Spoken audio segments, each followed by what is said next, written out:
Welcome to the Asureology Show, a growth hacker's guide to human capital management with your host, Mike Vannoy. Each week, we bring you experts in human resources, employment law, accounting, benefits planning, and more to build productive organizations.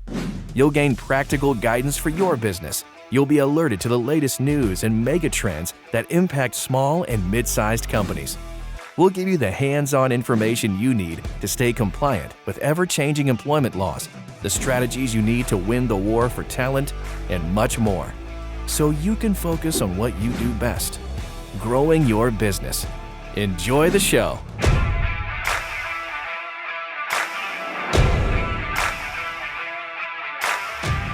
Protect your business from sexual harassment lawsuits, best practices. Hi, I'm Mike Vannoy with Asure. And I'll tell you what, this is a topic that maybe if you're watching today, it doesn't matter because you're here. I think this topic might scare some folks thinking, well, I'm not a sexual harasser. That topic doesn't apply to me. I don't really need to understand this. And if you are someone who has sexually harassed your employees, you need this 1 hour and a 2x4 upside the head for sure. But I just want to be clear. This conversation is for those people who think that they don't have an issue, because that's where really all the risk comes. There are not, in my opinion, as an entrepreneur, there's not a bunch of small business owners running around thinking, oh boy, I'm doing this and I'm getting away with it. The places people get in trouble is it's the joke. It's the innuendo that they think is totally fine, or it's something that's happening under their watch that they're unaware of, but they should be aware of. So that's really where we want to go with this conversation today, because I think most business owners have way more exposure here than they realize they do. So have a great guest. If you watch the show regularly, you know Brian. My guest today is Brian Shenker, New York-based attorney with Jackson Lewis. Brian's practice focuses on representing employers in a wide range of workplace matters, as well as preventative advice and counseling. Brian has extensive experience in defending class and collective action lawsuits under federal and state wage and hour laws. He has successfully defended wage and hour audits conducted by the U.S. and New York State Departments of Labor. Brian regularly handles cases before courts and administrative agencies involving claims of discrimination, sexual harassment, and retaliation. Brian, welcome back to the show. Happy to be here, Mike. All right, so this might sound stupid, simple, and obvious, but I think where we start the show a lot of times, let's start with just a legal definition. Give me the good lawyerly version of what is a legal definition of sexual harassment. Right. So, yeah, perfect place to start. And look, where this is going to come from is, we have a number of federal anti-discrimination laws that all deal with, types of harassment. Certainly Title VII is the one that deals with, sexual harassment. And so when we talk about, what sexual harassment is, the definition, right, it's got a lot to unpack, but it's basically unwelcome sexual advances, or requests for sexual favors or other verbal or physical conduct of a sexual nature. And, when submission to that is either made explicitly or implicitly a term or condition of employment, or the conduct has the general effect of unreasonably interfering, with work performance or creating a intimidating or offensive work environment. And so these, sexual harassment claims are generally broken down into two types. There's quid pro quo, and there's hostile work environment. And so it's important to understand the differences because, one is a little more simple than the other, right? So quid pro quo involves, typically it's going to be someone in management harassing someone, someone who's not in management. And they're basically going to condition an aspect of employment on the employee's submission to sexual advances. So, a manager saying, hey, I'll put you up for a promotion if you have sex with me, right? That would be quid pro quo, unlawful sexual harassment. Yeah. The other type of sexual harassment is, also, quite common, and we see probably more allegations of this type, which is hostile work environment, which again, we'll talk about unwelcome sexual conduct that's sexual in nature. Again, it's going to be severe or pervasive. Typically means it's not happening just one time. It's typically not an isolated incident. And this unreasonably interferes with the person's work. And so, there, as I said before, there's lots of things to break down there. We'll do that throughout this, this show today. But a couple key things to discuss in that definition. So you heard me say unwelcome a couple times. And so I think this kind of flows, Mike, from what you discussed at the beginning, which is, many people in management might not even have the idea that they're, sexually harassing someone, right? In their mind, it's just regular, office banter, and they don't have any intent to, harass a person. Well, the thing is that for sexual harassment, intent is not really relevant, right? The question isn't about whether the alleged harasser intended to harass someone else. It's how the individual received it, right? It's about, the impact of that behavior. So again, when we talk about unwelcome behavior, it's unwelcome when the complaining party says it's unwelcome, right? So, there's a lot to unpack here, but that is kind of the general setup of these two types of of these harassment claims that we see. So I just want to summarize. So two buckets of sexual harassment. One is the most egregious offense, the thing that we all probably want to, smack somebody upside the head for. This is the quid pro quo. This is you do this for me, I'll do that for you, right? And fill in the blank with whatever comes to mind, right? I think that's pretty obviously wrong. The second bucket is the hostile work environment. Let me ask this. Are there areas where you've seen where it makes sense why it would have to be an owner or a supervisor, a manager, something that to be in a position to offer a quid pro quo, right? A peer coworker couldn't offer advancement. Are there areas where it's not so obvious that it's hey, you do this for me, I'll do that for you, but it's implied, like only the people who dress this kind of a way advance in this company. In maybe it falls under quid pro quo, maybe that falls under hostile work environment. Where might that line be drawn? Or does it matter because it's still unwelcomed? Right. So I think in either case, right, it's certainly unwelcome. But yeah, I think what you're getting at would be more of an implied type of quid pro quo instead of that explicit one, which, we can all identify as, someone conditioning a position or advancement on sexual acts. That's obviously quite wrong.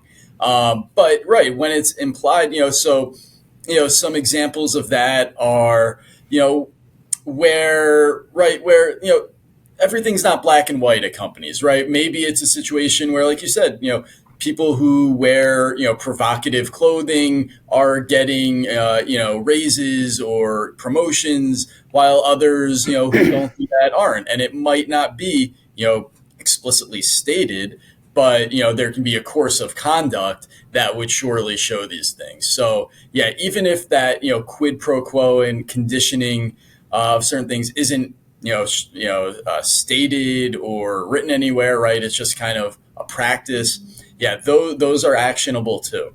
And just to be clear, so quid pro quo, right? The conditioning on, this for that, that always needs to involve management, right? Quite clearly, because it's a management employee who would have the authority to, offer those things.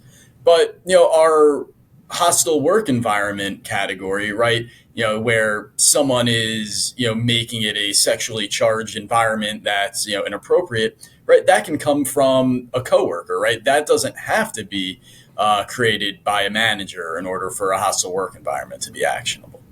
So I kind of wanted to go to, and I think this is perhaps an undefinable to define all the things that don't qualify as sexual harassment, but just examples come to mind. Maybe if maybe I own a bar and a restaurant in near a resort area near a beach where I believe, right or wrong, that part of my business is to exude this brand of hot, sexy beach vacation. And therefore, I want my staff to mirror that. And so there's no, hey, I don't expect any sexual relationship with an employee, but you do need to dress in this provocative manner as part of the uniform. Where do those lines start and stop? Right. So, those things in that regard that are, business related and, serve a business purpose, right? Those can be, pass muster. But, right, in that situation, I think the, hostile work environment might come in if, right, you have a supervisor who or other employees start commenting on, the attractiveness or the bodies of other employees, or you have a manager telling some employees to dress differently or than others, right? When there's something that's being done there that involves sex or sexual discussion or the body, things like that, and it doesn't serve a business purpose, right? So, oftentimes we might think that, hey, a common thing I hear from a client is, look, the guys will be guys, right? And that's no defense to a hostile work environment claim.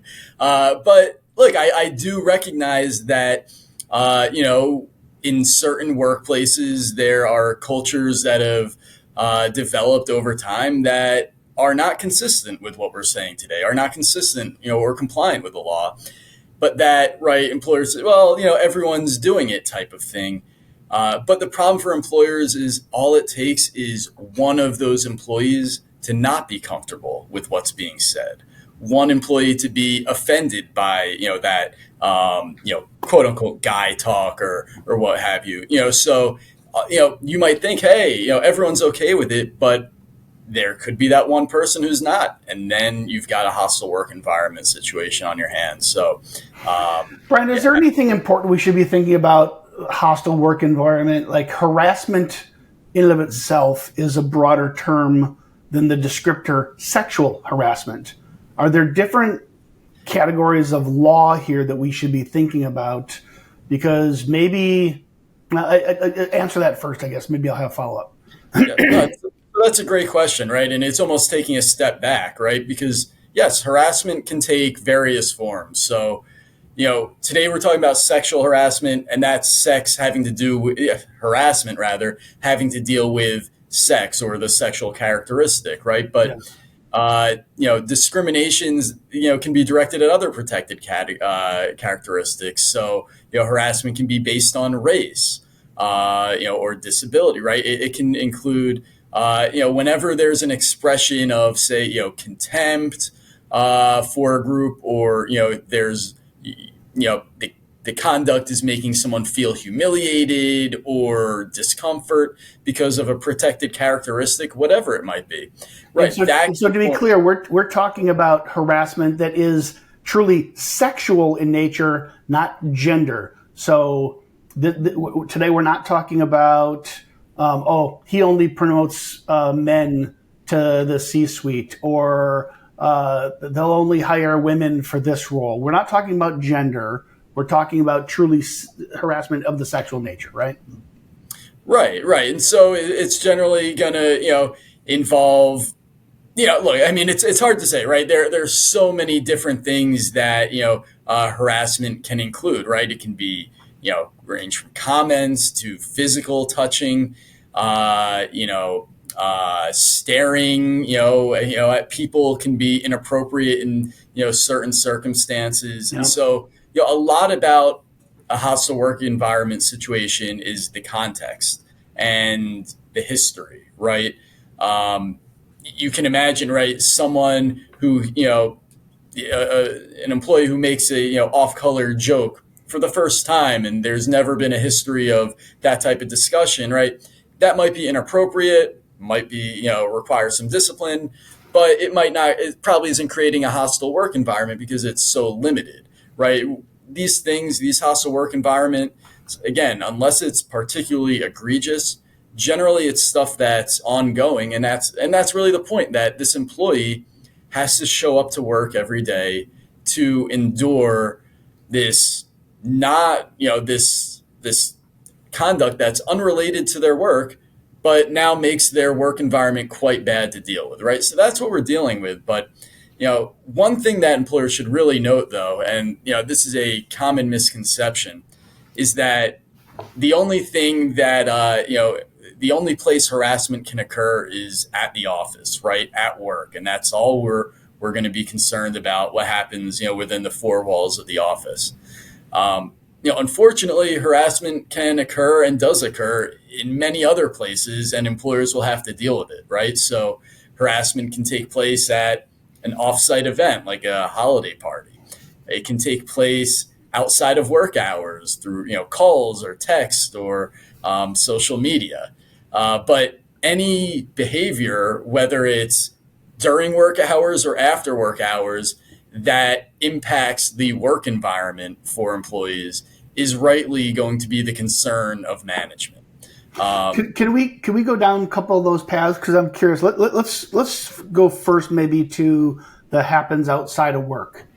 So maybe you think you're doing a good job, and you're holding a high standard to your culture, and you don't tolerate sexually oriented jokes, teasing, poking fun, touching, etc. You do the basic things right, but you believe people's private time is their private time. Where are areas that employers get in trouble in the blurring, perhaps, especially maybe in a social media world, with sexual harassment that happens outside the workplace?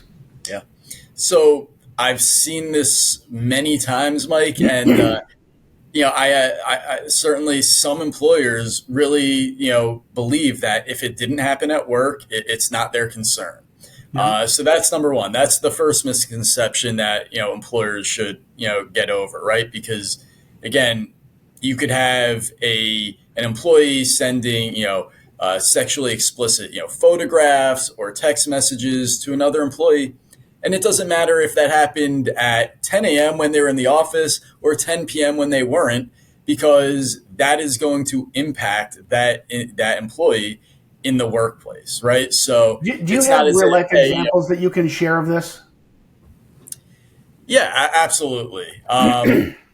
So this often can come up with respect to relationships that may or may not be consensual. Right. So, I've seen various versions of this scenario play out where, it doesn't have to be a manager, because we're not talking about quid pro quo, but we have two employees, they share contact information. And then, one of them immediately starts texting them, asking them out, repeatedly, trying to go on a date. And then look, maybe they go outside of work.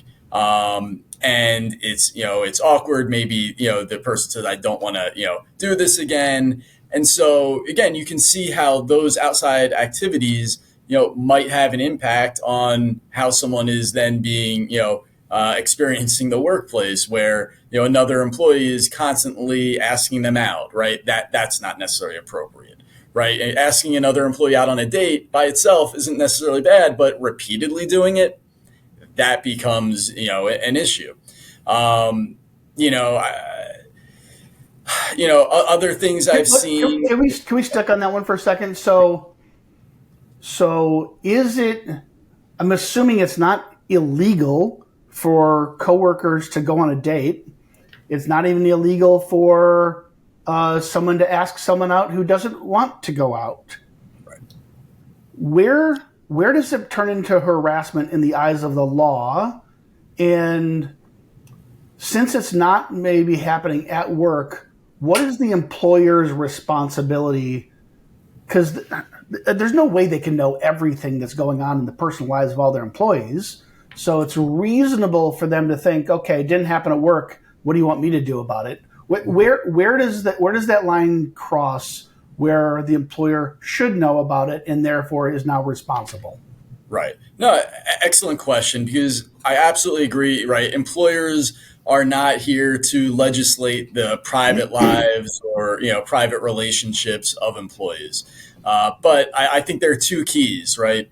One is once the employer has notice of an issue, Okay. right? Now, if the employer learns that, hey, last night there was someone made, one of the employees, inappropriately touched another employee at a, happy hour.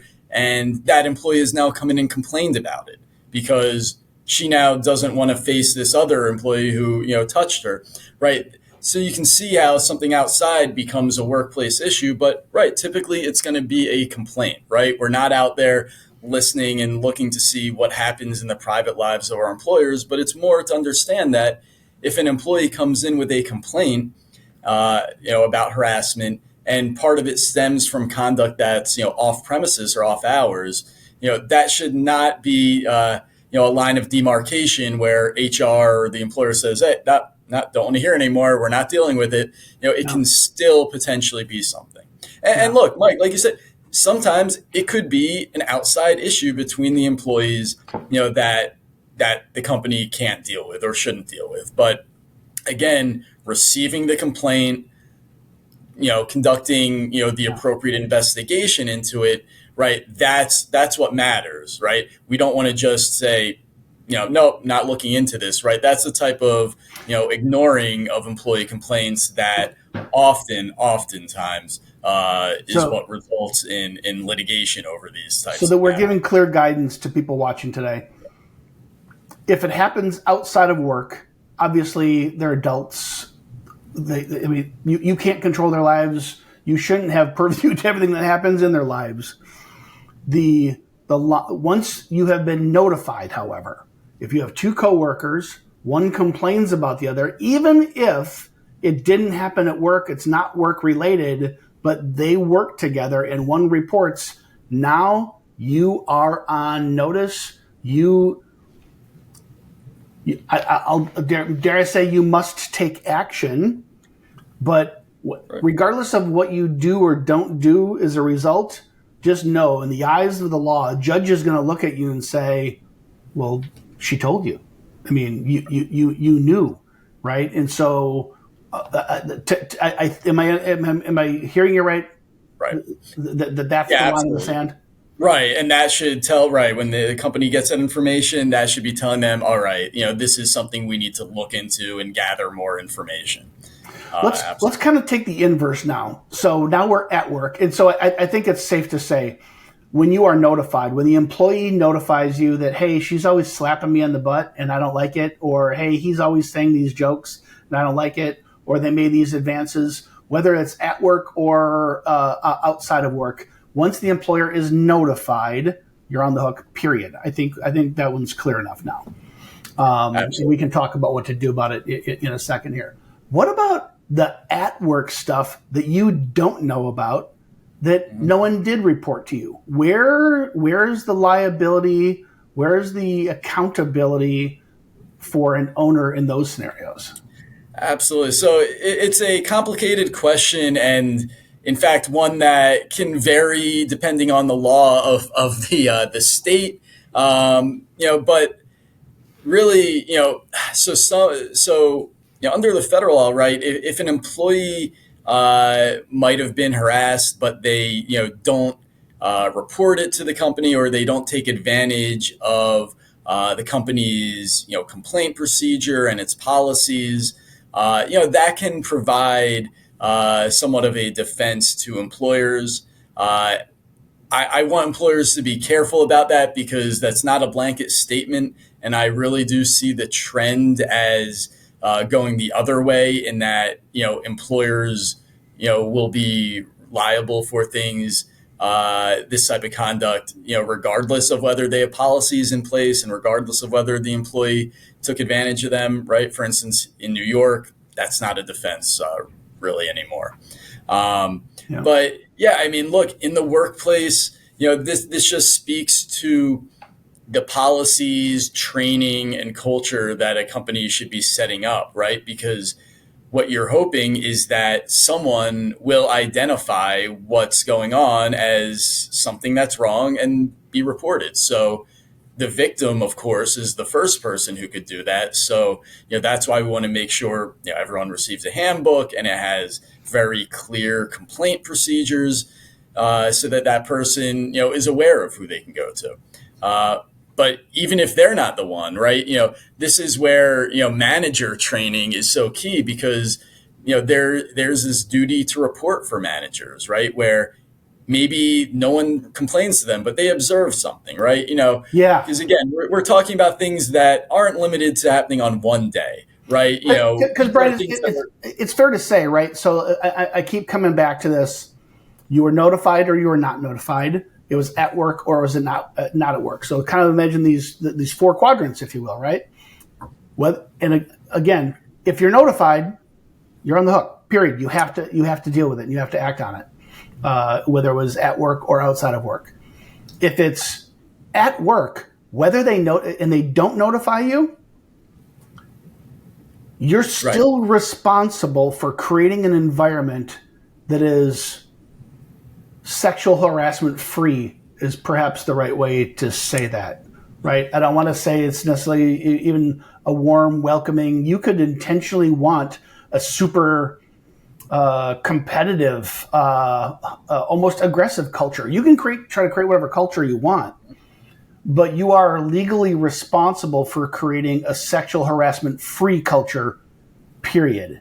And so where do you see cases where maybe someone's unintentionally or maybe even willfully turning a blind eye in allowing this a sexual harassment culture to exist, and they find themselves in trouble because they weren't?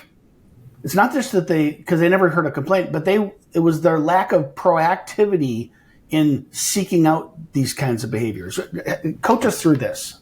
Yeah, so there are lots of examples I could think of. I mean, look, oftentimes there's something that the company knows with respect to the harassment and that they don't do, right? So, there's a recent case at a hospitality venue, right, where it wasn't a coworker or a manager, it was a customer.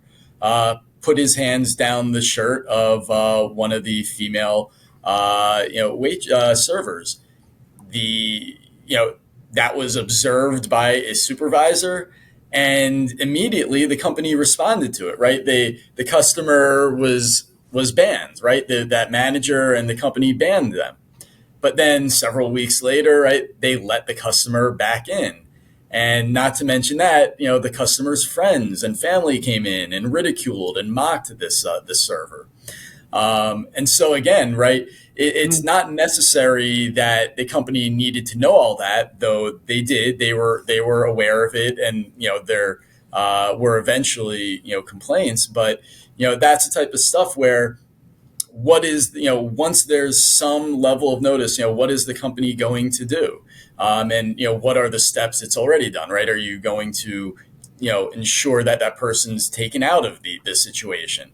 But yeah, look, in terms of the situation where there's nothing observed by any other employees, and the employee who's the victim doesn't report it, unfortunately in that situation, it's not going to come to light until it does, right? Until someone observes it or there's a complaint. So as the employer, that's why it's just so important, the things we'll talk about, the preventative type stuff, the trainings, right? How to spot sexual harassment, what to do about it when you see it. Those are so important to have those mechanisms in place. I mean, there's some states now that require annual sexual harassment training, right? And that in and of itself can be helpful to employees, and so that it's on their mind that this exists, and we need to be cognizant of it. Brian, am I thinking about it right? And this is classic HR. There's laws on the books, Title VII specifically we're talking about here, because we're not talking about just general harassment. We're talking sexual harassment, so it would largely fall under Title VII. This isn't going to come from a DOL audit. This isn't an EEOC claim. This is probably going to originate as a lawsuit, right? If you didn't act, disgruntled employee is going to go talk to somebody and either seek out an attorney, or someone's going to refer them to an attorney, and all of a sudden, boom, you got a lawsuit on your hands. That's usually how these things manifest. Is that safe to say? Right. And so, because it is a lawsuit, you're going to sit in front of a judge, and the judge is going to make a decision, certainly based on law, but we're talking human beings involved here. And the severity of the judgment, either you're innocent or you're guilty, but if you're guilty, the severity of the penalty is probably going to have a lot to do with how you responded or didn't respond. Is that fair to say?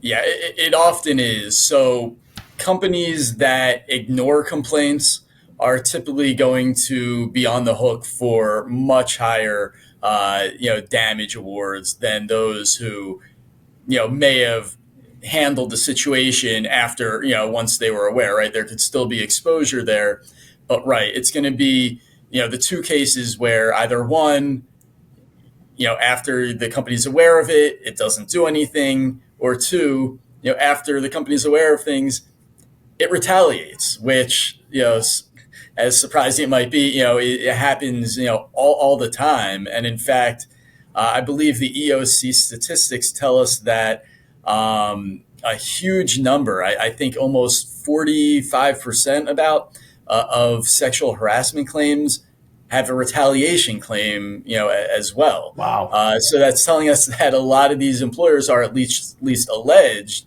to have done something improper even after they were aware of what occurred. So, and to be clear for everybody, and I'm making an assumption, you correct me if I'm wrong. Retaliation doesn't mean one of your employees came to you and said, hey, they're telling these inappropriate jokes, I don't like it. And the employer says, well, you got to toughen up. This is just the real world. I'm docking your pay. It's not that blatant, but it might look like, oh, you don't get scheduled quite as much as you used to, right? The person telling the dirty jokes gets there 40 hours a week. Maybe you only get 28 hours next week. And it's the retaliation, whether it's, and it could in fact actually be a complete coincidence, we'll give benefit of the doubt.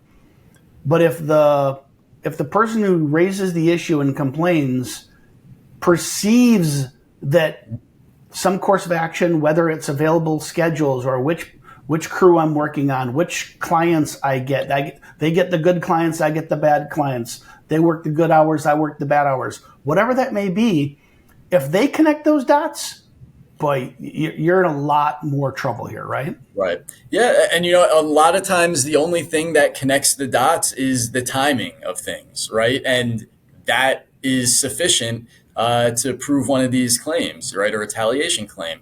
There's a recent case with a woman in her 40s who is a executive, and she was subject to a pretty bad hostile work environment, right? People openly watching pornography in the office, explicit comments and jokes. She reported the conduct, and company executives did nothing. But then after that, she starts being removed from relevant work emails. She was ignored at meetings, right? These are more subtle ways of retaliating. She was told by her boss, that her salary was too high. Later there was more blatant retaliation when she was offered a promotion and it was withdrawn right after she filed a complaint.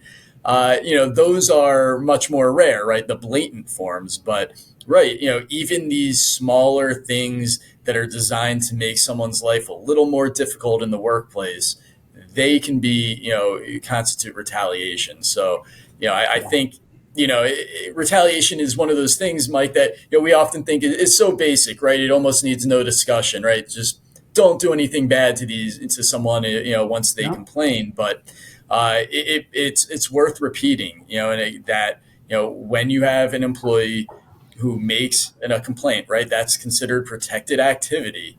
Then that doesn't mean you treat them with kid gloves, and you can't do anything with that employee if there are issues.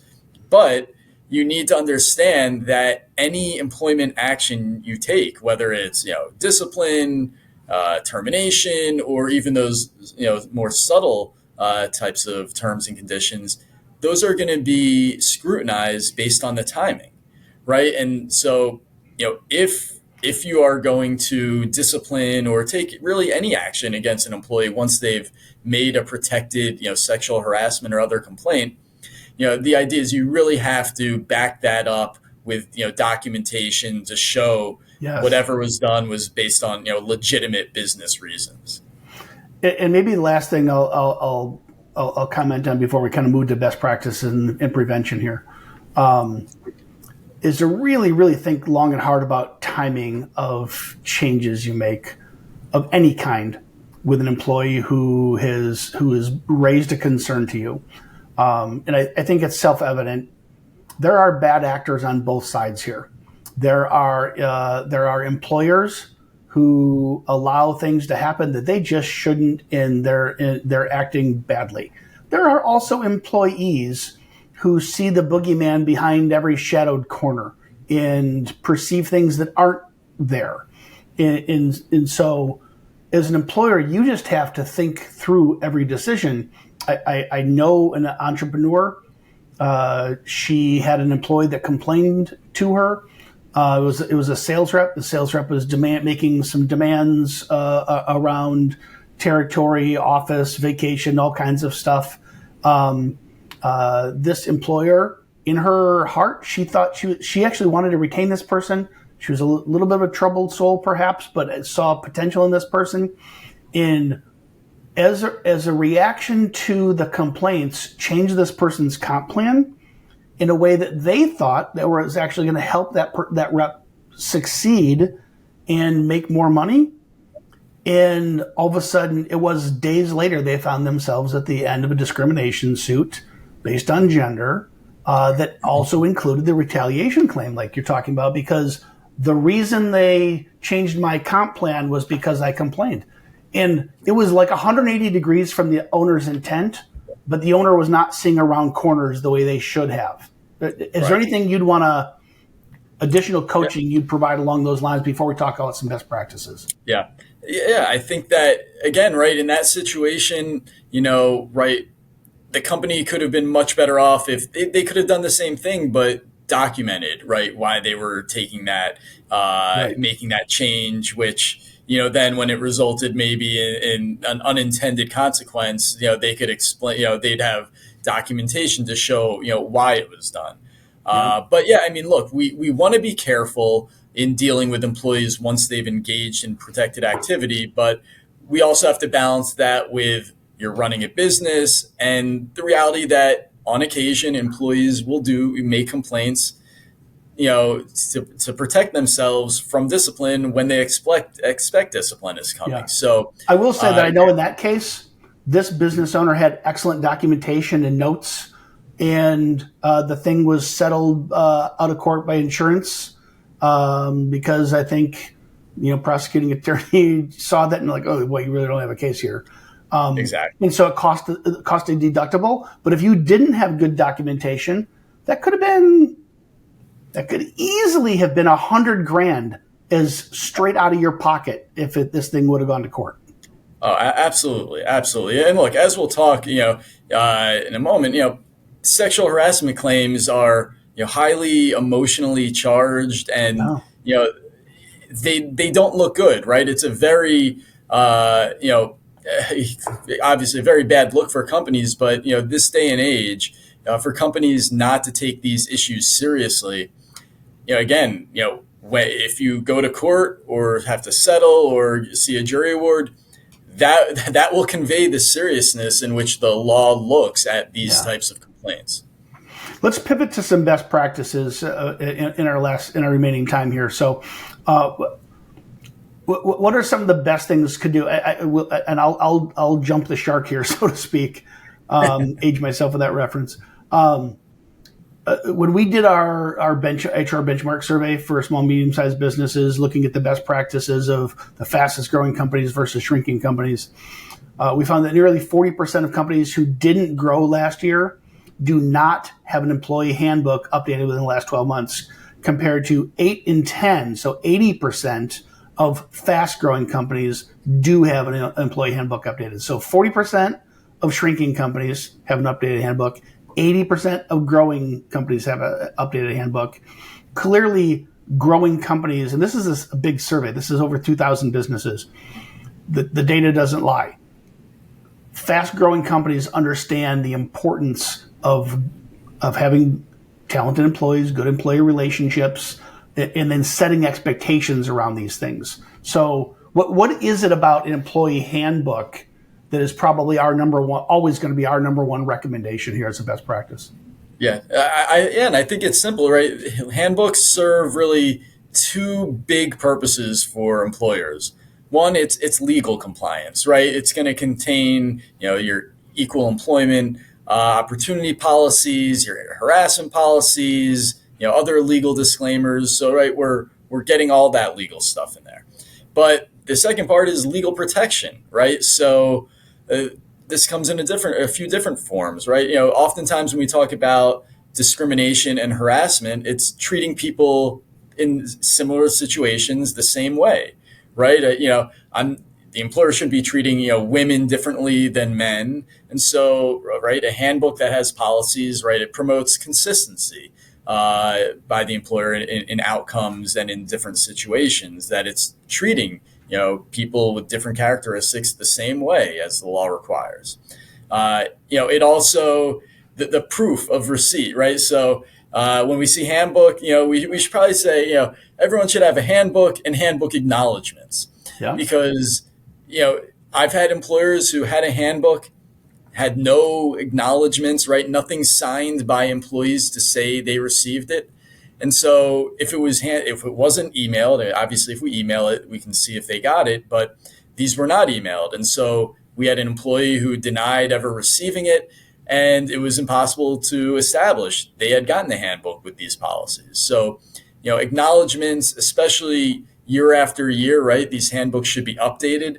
Every time a new version is distributed, every employee should acknowledge it. It's very important. Yeah. So the handbook for those reasons, right? Far and away the biggest thing that a company should have, and they follow the handbook, right? It's not a document that just sits on the shelf and collects dust.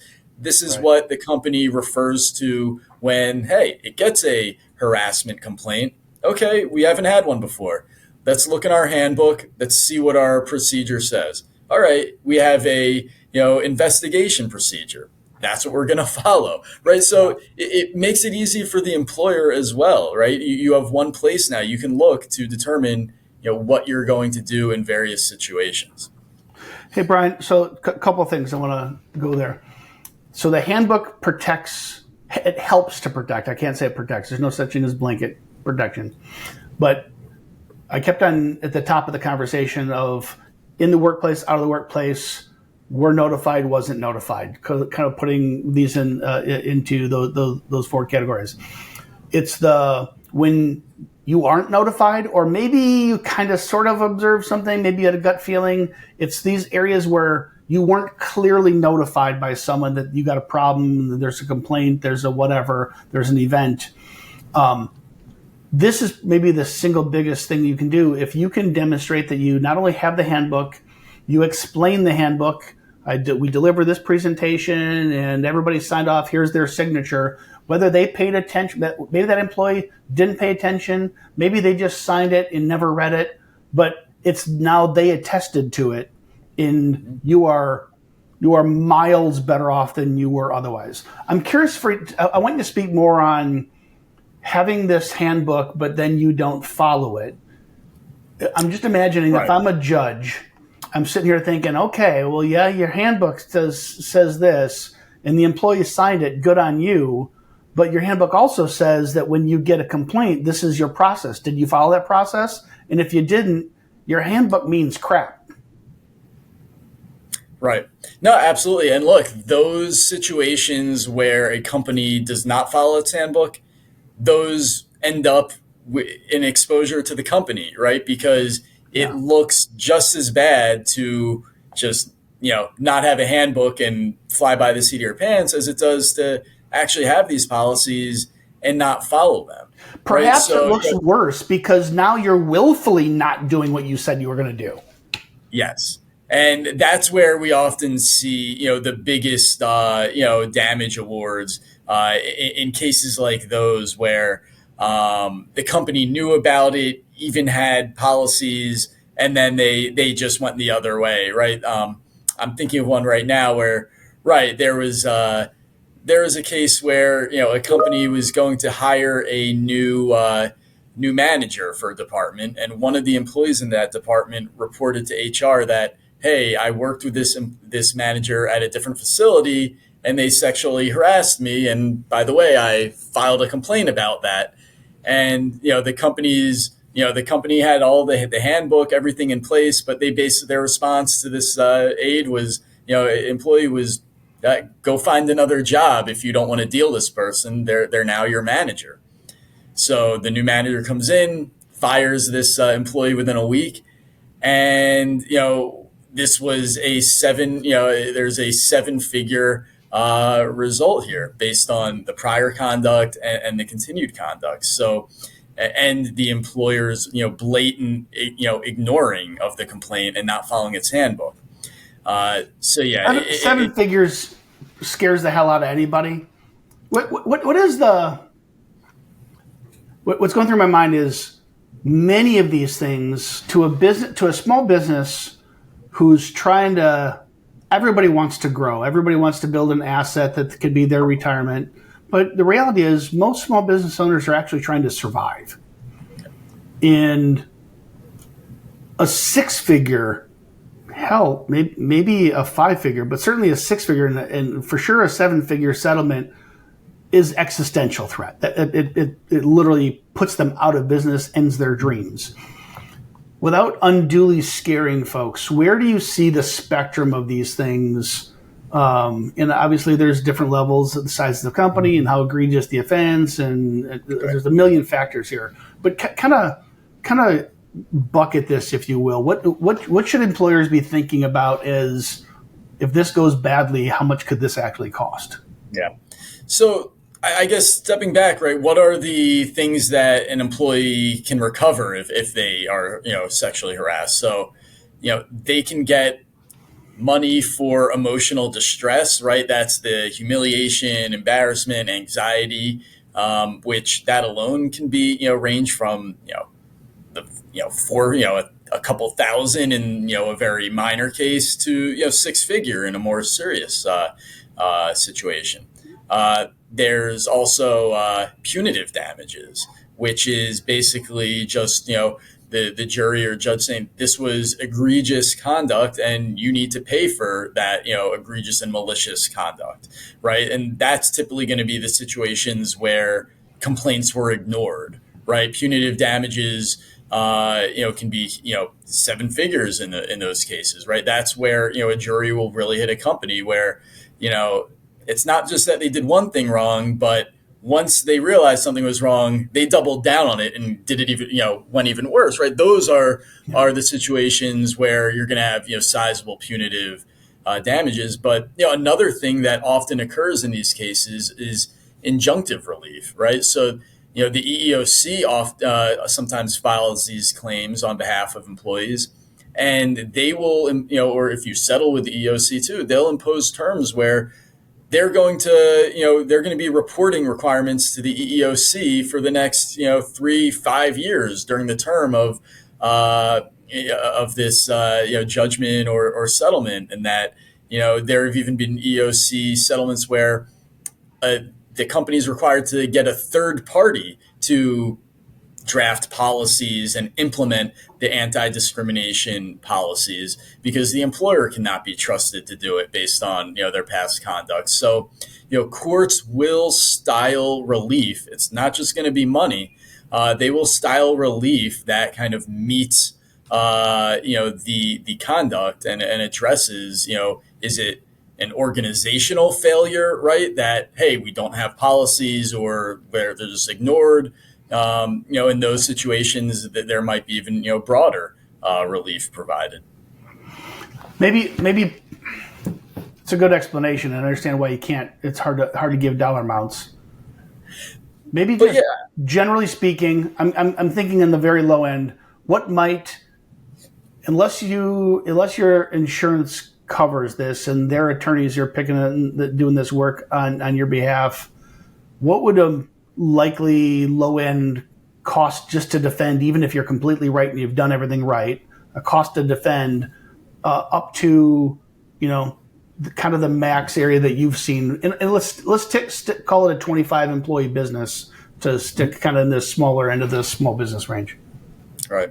One thing we're not even discussing, right? So we've talked about the damages, but the cost to defend. So that would mean, hiring an attorney and paying your own attorney to fight this.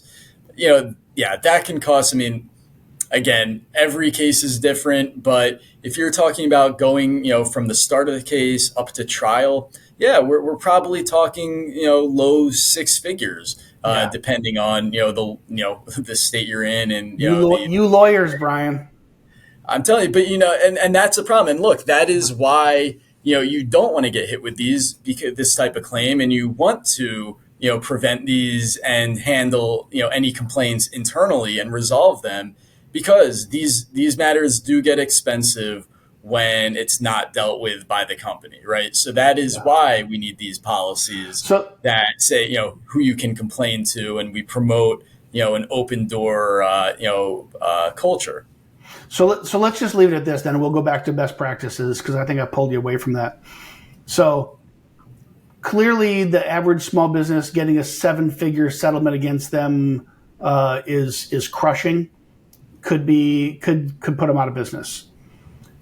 The company who does everything right from an administrative perspective, they take great notes, they got an employee handbook, they do all the this and all the that, it could still cost them 6 figures just to defend themselves if they've done nothing wrong, if the other side is lawyered up in a big professional way, right? Mm-hmm. And that might be existential. So therefore, the very, very best thing to do is not have a sexual harassment ever happen in the first place, which then takes us back to the best practices of prevention, right? Yes. So, picking up where we left off with, preventative measures. So we talked about the handbook.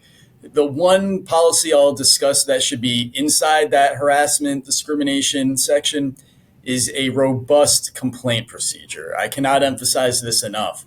I know we've discussed this in the past, Mike, that, you always want to have employees come to you as the employer before they consider going outside to an agency or attorney or a union.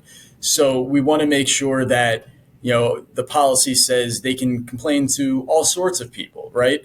We don't want one or two places to go, because what if they're experiencing harassment from those places, right? We want to ensure they can go, somewhere in the company to be heard and, effectively heard. So very important to have complaint procedures. But outside of that, outside of the handbook, employee training and manager training is imperative. In some states, it's even required nowadays. But, there are two types of trainings, right? There's one for your rank and file employees, which, again, very important. The goals here, right? Explain what the policies are, give examples of what's acceptable behavior and not acceptable. But then manager training, I'd say, is even more important than the employee training, because it's going to go a step farther than the employee training, and teaches managers the skills they need to identify, when they're observing harassment, to identify a harassment complaint, right? Because oftentimes someone's not coming forward and explicitly saying, "Hey, I'm subject to sexual harassment. I'd like to make a complaint," right? It's usually something far less clear than that. So managers should be trained on how to identify a complaint, and then of course what to do with it next, right? This duty to report for managers, absolutely an important training topic, because they can't keep complaints off the record. They can't promise confidentiality. They can't tell an employee, hey, let me know when you want me to report this complaint. I'll keep it quiet until then. There's none of that, right? Managers need to understand they're the company. Once they know it, it goes up the chain. It's one of the biggest myths that there is such a thing as off the record. There's no you might think it's like a part of our cultural nomenclature. Hey, this is an off the record. No, it's not, because the judge is going to say, well, they told you. I mean, so you knew, and then you still did nothing. So remove that from your vocabulary. There's no such thing as off the record.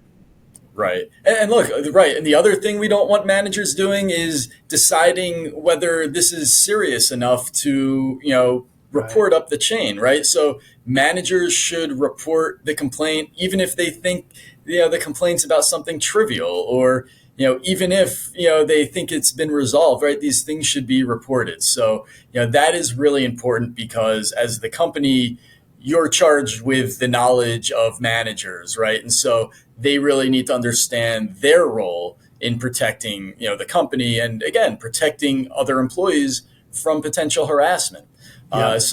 Manager training, employee training, both very important. And look, we've really discussed this already, but of course, once those complaints come in, right, we need to investigate. I know we did a deep dive into investigations previously, so I know that's out there for anyone to see. But when a company gets a complaint, right, we'll just leave it at this: that promptly, investigate, because as we've seen, that's one part that can really provide a company a defense, or at least part of a defense, or make the situation a lot less serious if they get into that. I highly encourage you. Brian and I, you and I just did a show recently on this. It's a whole topic in of itself. Yeah. But how to properly conduct an investigation. Don't underthink this. It's kind of like the judge that says, okay, you got the handbook, but you didn't follow your own rules, therefore your handbook is meaningless. Okay. There's a right way and a wrong way to do an investigation. Yeah. Maybe wrap it up for best practices. I think it's involves retaliation and not doing it. Right. So I think we've hit that, but right. The last thing is, right, don't retaliate. And again, right, this applies whether the complaint is, we think it's frivolous, or a serious complaint, right? That just because someone complains and, the complaint goes uncorroborated, right? And so we don't take any action, that doesn't mean you're going to then be free to retaliate against the person, right? They still engaged in protected activity. Yeah. And so, you can't take action against them because of that complaint. Yeah. So again, I think, just to hammer home, both in this situation and all situations, employment decisions should be backed up with, business related reasoning that is hopefully in writing, and that will, help in a retaliation situation and many others. Brian, I got maybe one last use case I want to throw out here. Yeah, and I think this is actually common. And if you watch the show regularly, you know that I'm not naive to think that there are bad actors from employers, but the purpose of this show is to advocate for employers, right? In how do you protect yourself? That's not to say we want to give you techniques to get away with wrong stuff. We do not. That's not the intent. But we do want to we generally give business owners, entrepreneurs, employers the benefit of the doubt. Real life conversations, straight talk. Talking to an employer recently, and it's about HR, and she runs a business in the beauty industry. She's like, Mike, I know darn well that my business isn't super HRE compliant. There's a lot of slapping on the ass. There's a lot of off-color jokes. She said, but that's also one of the things that my employees love. And if I try to clamp down and be too legalistic here, my words, not hers. She's had genuine fear, like she would lose some of her employees. That's what they love about this open, super fun group. And she knows that it's a little bit maybe playing with fire, and she's not intentionally trying to create anything that's toxic or over the top. And I don't think there's anything that's egregious that's happening in her business. But I think a lot of business owners kind of do this calculus that's like, yeah, maybe in a pure HR sense, I shouldn't allow that. But hey, we're real, we're family, we tell jokes, and give your business consultant, not lawyer, advice to business owners, because this is real world, right? Yeah. I mean, no, and look, it's an issue that I've heard this from clients as well, and it's a difficult one, right? It's a difficult situation where sometimes these come up depending on what industry it is. Or it's just a company that's been around and this is the culture that's developed, and look, the owner will say, hey, it's acceptable, people just do this, everyone's fine.